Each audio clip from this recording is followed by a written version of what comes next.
What could artificial intelligence mean for Canada's economy? Well, if things go the way true believers think they will. I understand there's been a lot of hype in technology. From my view as an economist, we basically already know enough about where AI is and where it's going that it's the most important technology in human history. Okay, well, move over printing press. But if he's right, this country's economy could already be in trouble.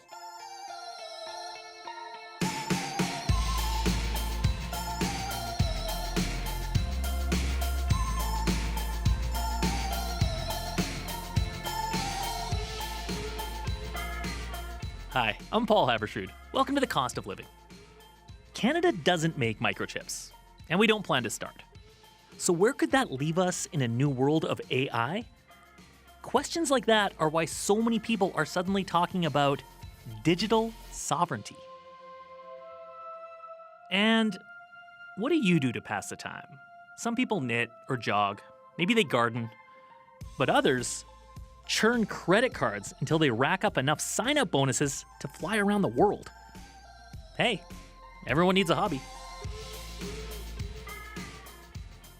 Up first, my grandmother used to say, you have to know your prices. What's a good deal? When to wait for a sale? But my grandmother also didn't have to worry about artificial intelligence and how it could mess with what we pay for stuff.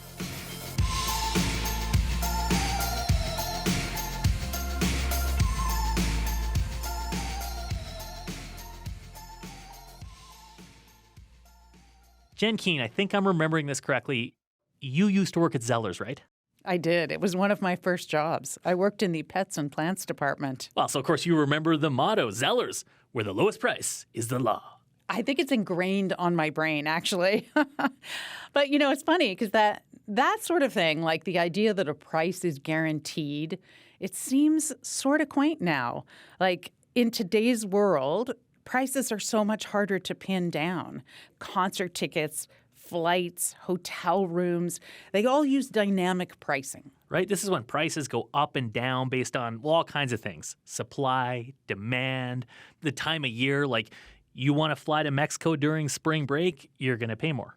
Yeah, and we've learned to live with this, right? But dynamic pricing is creeping into more places, like online shopping. Ruby Spiflicki lives in Nova Scotia, and a while back she was looking around on her Bargain Hunters group when someone posted a link to a great deal on these Kool-Aid juice boxes. Usually they sell for almost $5 a box, but that day they were selling for $1.50. And everyone went crazy. We're all trying to get the deal. And it was the person maybe posted on the group 2 hours, and then I had seen it, and I go, and already it's back up to being like $4 and $5 for a case.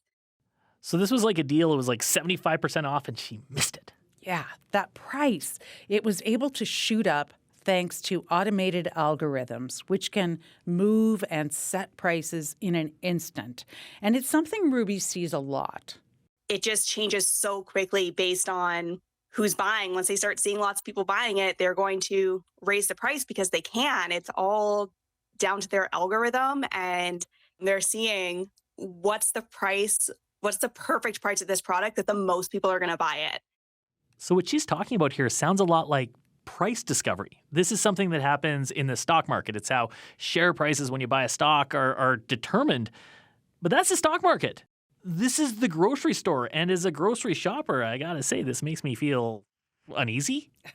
But you're a buyer, Paul.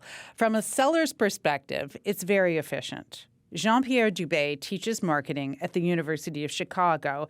He says dynamic pricing helps balance supply and demand. Like, say you're a grocery store and you're running out of Coca-Cola. I can raise the price and make sure that I'm rationing this limited capacity to the highest willingness to pay seller.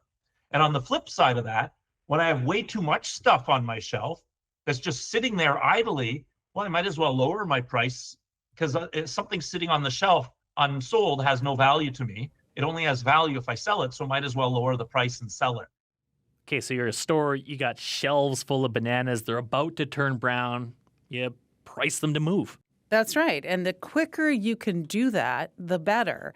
That's why a lot of big stores like Loblaws and Walmart and now Sobeys are bringing in digital price tags. Instead of having employees manually switch the prices on a bag of chips, electronic shelf labels allow them to change prices quickly, many times during the day if they want to. When I think about how this could potentially go, it feels maybe not so consumer friendly. Well, it has been a bumpy ride for some retailers, PR-wise. Like when Kroger's in the United States brought them in, there was a lot of skepticism. Politicians have weighed in on it, raising concerns about how digital price tags could lead to surge pricing or price gouging. A congressman in Arizona is even trying to ban them. Okay, so are we seeing surge pricing, price gouging? It's hard to say. An American study came out this summer, and it found no evidence of that. If anything, it found that electronic price tags led to more discounts. But the backlash does show you how wary people are of new technology. Well, yeah, because capitalism, stores are in it to make money. So you might assume that they're going to raise prices, right? But you can make a profit by selling more volume and lowering prices. Dynamic prices go up, but they also go down. But now there are concerns that dynamic pricing is about to take it to the next level. David Dunbar specializes in privacy and competition law in Toronto. He says when you put all of our personal data, the data that's floating around in the universe, together with the power of artificial intelligence. What you can do now with AI is have pricing granular down to the level of the individual. You're not getting a rule that applies to everybody. You're getting a trillion rules that nobody understands because it's all being done inside the black box of the AI that's coming back and being applied to you specifically. So the price I pay is going to be like my price, my own individual price. Potentially. Think of it as your bespoke Paul Haavardsrud price. Well, that makes it sound all very fancy, doesn't it? It's actually called personalized pricing.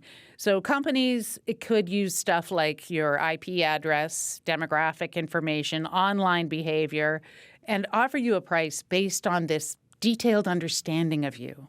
The AI can do crazy things. AI can figure out if you're talking with an AI chatbot. There are people out there who are working on getting the AI to figure out what your mood is. Are you happy? Are you sad? Are you in a good mood and likely to pull your wallet out, or are you kind of crabby and you're not? Like that's a thing that's happening. Well, no, this is really starting to turn a bit Orwellian, isn't it? They even have an Orwellian name for it, surveillance pricing. And the FTC and the Competition Bureau here in Canada are both watching this issue. The FTC put out a report where it explored some of the concerns around surveillance pricing and how it could potentially work. Here's an example from that report. So say you're a new parent and you need baby formula. So you go online, you buy it, you click fast delivery. Well, the seller could assume from that you're highly motivated to buy and charge you a higher price. Well, I've been a new parent and I've needed and bought a lot of baby formula, and it feels like what's happening right now, this has at least the potential for exploitation to really, get someone, make them pay when they're almost desperate sometimes. Just to be, clear, we don't know that this is happening, but Mark Daly says it is possible. Mark teaches at Western University where he's the chief AI officer, and he gave me another example. Like, let's say that you use the free version of ChatGPT, and you've been using it to research a new hobby because you're thinking about buying an aquarium. You had a conversation with ChatGPT. You went back and forth 50 times asking all sorts of details. Should I get this kind of heater? Should I get this kind of filtration system? And ChatGPT has told you this is the very best system that you can get, and these are the features you want it to have. And if that information gets passed on to a vendor, and you'll note that ChatGPT now does have some vendors built right into it, it will hand you off to the vendor. As a vendor, I know you've already been told this is the thing you really want, so I can probably price it higher. So they're trying to find the price that is just before your breaking point so they can just squeeze the most money out of you. The optimal price. If they can find that, and they get it right, you'll buy. And if they get it wrong, I suppose you could walk away, you could shop around. Yes, but that only works if there's competition. Consumers do have the power to influence prices as long as we can shop around and compare. But David Dunbar says if every retailer has the power to profile us, thanks to AI. How do I move the needle as a consumer? I really don't think I can, because everybody already knows already what I want and how much I'll pay for it and how I'm feeling today. And that doesn't even begin, I think, to really describe the sophistication of it. So I'm just outgunned as a consumer, I think, at a certain point. So the AI will kind of have us all totally dialed at some point, almost down to the penny and what we'll pay. I mean, what if we don't like being outgunned? We could crack down on how data can be gathered and shared in Canada. Europe has already done this. Or you can do what Ruby does and try to beat the algorithms at their own game. When she's online, she regularly clears her browser cache, shops incognito.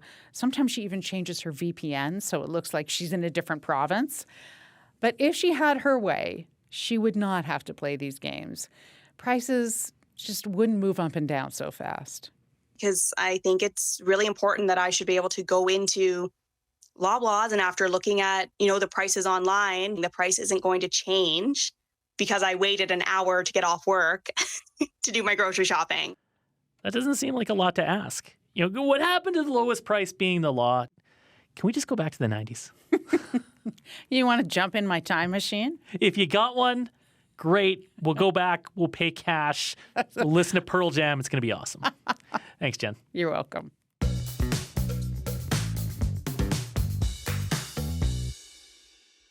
This is The Cost of Living. Listen to us on CBC Radio 1 or wherever you get your podcasts. I'm Paul Haavardsrud. If you like the idea of getting something for nothing, and you don't mind working the system, taking a bit of risk, then Leah Hendry has this question for you. Have you ever heard of credit card churning? A few years ago, Chris Carpenter wanted to do something special for his wife's birthday. They both love traveling, and his wife had a special place in mind. So she wanted to go to the Maldives. Yep, that chain of islands in the Indian Ocean with picturesque white sand beaches and otherworldly turquoise water. They were just this, Instagrammable, beautiful overwater bungalows and that kind of thing. And I thought, to do that trip right, I can't afford to do that. So Chris started looking for ways to make the trip fit his budget and found he could get a lot of it covered by taking out the right credit cards with the right kind of rewards. The trip probably would have cost, over $10,000 for sure, probably $12,000 or something like that. It ended up maybe being about $2,000. Since then, Chris and his wife have traveled the world using a strategy some call credit card churning. Here's how it works. You sign up for a new credit card, get the welcome bonus, which can easily be $1,000 or more worth of travel points, then cancel the card. And you do it over and over again. There are websites and Reddit groups where people share tips and stories of how they're juggling multiple cards. Chris started his own YouTube channel last year called The World on Points, where he doles out advice about earning points using plastic. If a family of four can save $1,000 a year or $2,000 a year on their flights, that's not insignificant, right? So that may be the difference between taking a trip and not taking a trip. But to get the carrot, either cash back or air miles, you often have to spend thousands of dollars in a short time, sometimes as little as 3 months. John McLeod says if you're not careful, it's easy to go into debt. He writes for the Canadian website Credit Card Genius. If you're not keeping track, that's where you're behind on payments. And then you also start paying credit card interest, which, as everyone knows, isn't cheap. And Canadians are already carrying a lot of credit card debt. On average, a $2,500 balance. Something else to consider? Constantly signing up for and canceling Visas and MasterCards can hurt your credit score. The other thing we always emphasize is if you want to do this, make sure A, you have an excellent credit score, and B, are you okay taking a small hit? James Thompson teaches finance at the University of Waterloo. He says banks are wise to credit card churning and are making it harder to get that free flight to Europe. Some have started withholding sign-up bonuses until you've paid 2 annual fees. Then there's the small print. banks are looking for suspicious activity. So if you're using your credit card to buy stuff like lottery tickets or gift cards, that could get you in hot water. If we find out that you're engaging in this activity, we hold the right to withdraw our offer. And there's been cases in the U.S. where people have met the conditions and the bank has said, no, we think that you were churning. So yeah, you can win by credit card churning, but you can also lose. That's why Chris Carpenter prefers the term avid points collector. He tries to get the most from rewards programs without getting canceled. So in the world of American Express, they call it Amex-iled. And yeah, they will cancel you and you will never get another American Express credit card. And American Express is one of the most lucrative points programs. Chris has never been Amex-iled himself and doesn't plan on it. This is about helping me travel for cheaper for the next 20 years, right? Chris is already planning his next trip to South Africa, but it's going to take a lot of points and time. For The Cost of Living, I'm Leah Hendry.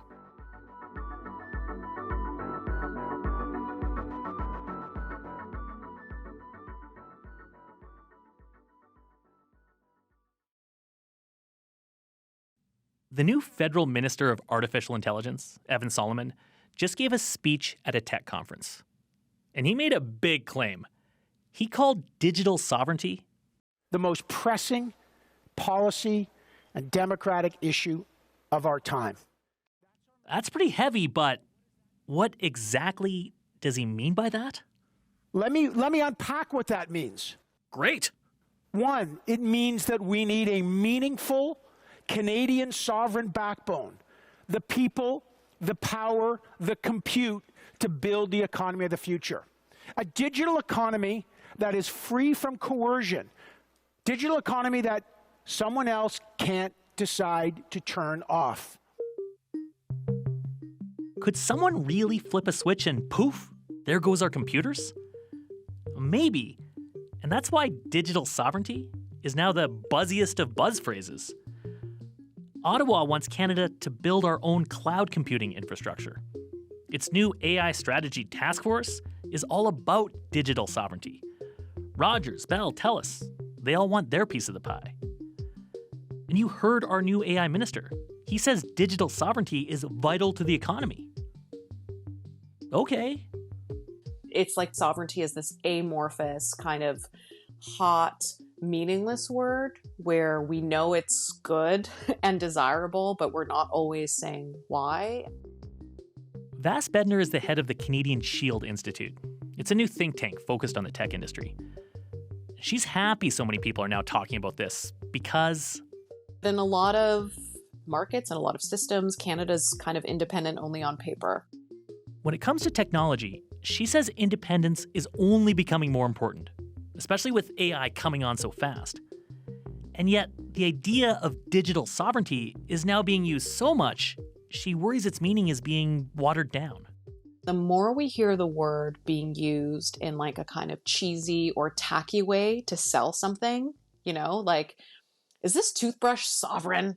If we use it as a substitute for like made in Canada or Canadian-ish, then I really worry it just devalues the concept when it's really about autonomy and strength and being able to assert yourself and not be subordinate. For Vass Bednar, digital sovereignty can be broken down into two parts. The physical stuff, like data centers, and the stuff we can't touch. The data itself, what we do with it, and how well it's protected. Digital sovereignty means Canada can own and govern both of those things. The infrastructure and the information. When it comes to the economics of all this, the easiest part to understand is what's tangible, the data centers. Canada doesn't have many of them. And the ones in the cutting edge that run AI are mostly in two countries, the US and China. But literally trillions of dollars could soon be spent globally building more. And this country wants in on that. A bunch of provinces are trying to woo data center operators. They're saying, we have everything you need, land, electricity, the right climate. So what's the economic case for building them? Think of a data center as a big computer. So like I got to build a big computer with a bunch of fans and a building around it. These are massive. So when you build them, you might have 1,000 jobs. Wouldn't surprise me. But they're not particularly difficult to build. They're basically a warehouse. And then to run it, 50 people maybe. I mean, it's not huge. Kevin Bryan is an economist and professor of innovation policy at the University of Toronto. He says, yeah, building a data center comes with a short-term rush of construction jobs. But after that, they're pretty self-sufficient. They mostly just employ some IT staff who upgrade software, fix the servers when they go down, repair the hardware when it breaks. It's not that it's no jobs. Like if you told me that, we're going to go up somewhere in Northern Ontario and create 1,000 jobs this year and then create like 50, quite well-paying jobs going forward for having a warehouse in your jurisdiction, I mean, that doesn't sound like a bad thing to me. But it's not like getting like a car plant as far as jobs are concerned. Of course, jobs aren't the only reason to build data centers on Canadian soil. It's part of, digital sovereignty. If we don't have our own data centers, the worry is that big tech or a foreign government could control what we're able to do here, even what we see. You can imagine a world where I would be a little bit worried if like all the media being consumed by, say, children in my jurisdiction came from abroad and came from an algorithm I didn't know how it was working. And if these jurisdictions didn't allow me to enforce laws like CanCon. But Kevin says here, data centers are just the tip of the iceberg. We can build them, but just having them on Canadian soil doesn't make for digital sovereignty, especially when it comes to artificial intelligence. AI takes layers and layers of technology. Tech people call it the AI stack. It includes microchips, the critical minerals needed to make them, the machine learning models. And here's the thing. Canada cannot build the entire AI stack itself. I mean, the chips, the AI software, Canada doesn't have access to all parts of the stack. And really no one does other than the US and China. So if you have domestic data centers for sovereignty reasons and some foreign government wants to cut you off from the chips you need to run the center, what are you going to do? If Canada doesn't have a steady supply of new chips, then our data centers just become big warehouses filled with old computers. And the chips used in AI, almost all of them are made in Taiwan for NVIDIA, a US company. Canada isn't a player in the chip game. We rely on other countries.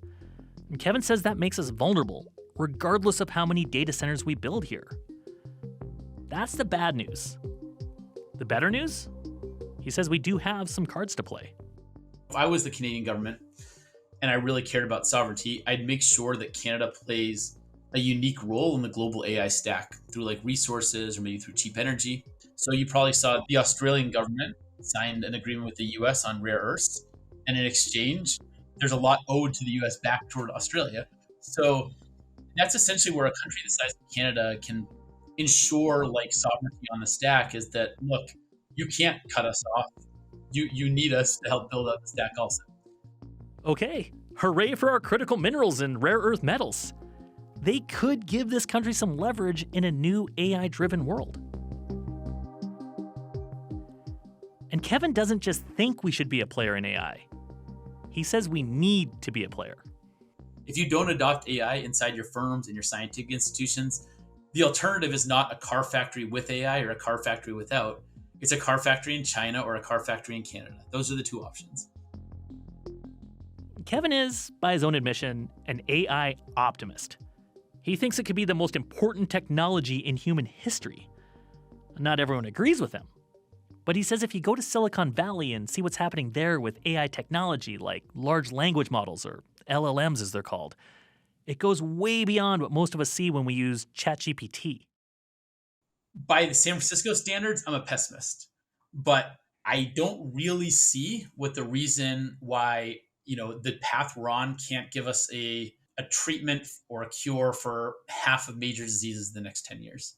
Basically, we're at the point now where the code used to improve the AI or the ideas we use to improve AI are often coming from AI. In Toronto, you can come visit automated laboratories where the robot arm is holding the pipette. and is feeding back into the LLM. And the LLMs are going to train the better LLMs, are going to train the better AI models. And like you cannot fall behind in this technology, either for national security or for economic reasons.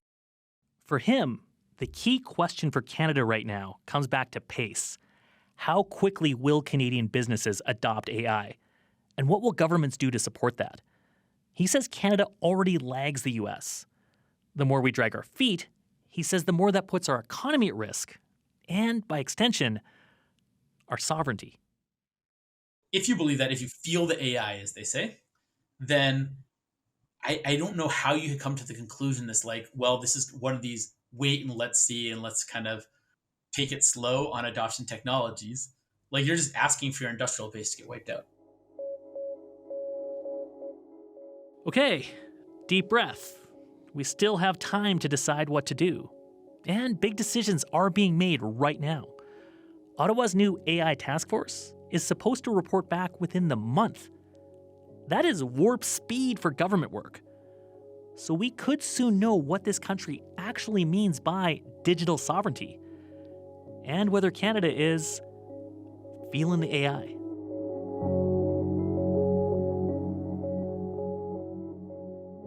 Coming up next week, if there's one thing we know about 20-somethings, Gen Z is big on vibes. Good vibes only at work. Vibe checks with friends. So when it comes to the stock market, what's their investing strategy? A lot of it is just vibes. When you're young, there's honestly something in your brain that doesn't allow you to think about all the consequences, and maybe you haven't lived long enough to be like, that might not be the best idea. But I think sometimes you just want to scratch that itch, and every single person who has taken investing into their own hands has usually made a mistake. And you just learn from the mistake and you hope that it's a mistake that you can recover from. Hey, how wrong can it really be if your gut says it's right? Vibe investing. That's next week.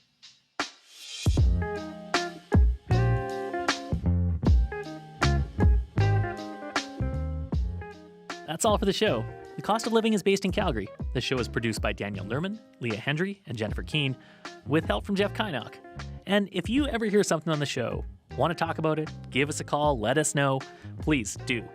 Our number is 1-866-550-COST. That's 1-866-550-2678. Or send us an email, costofliving@cbc.ca. Hey, thanks for listening. I'm Paul Haavardsrud.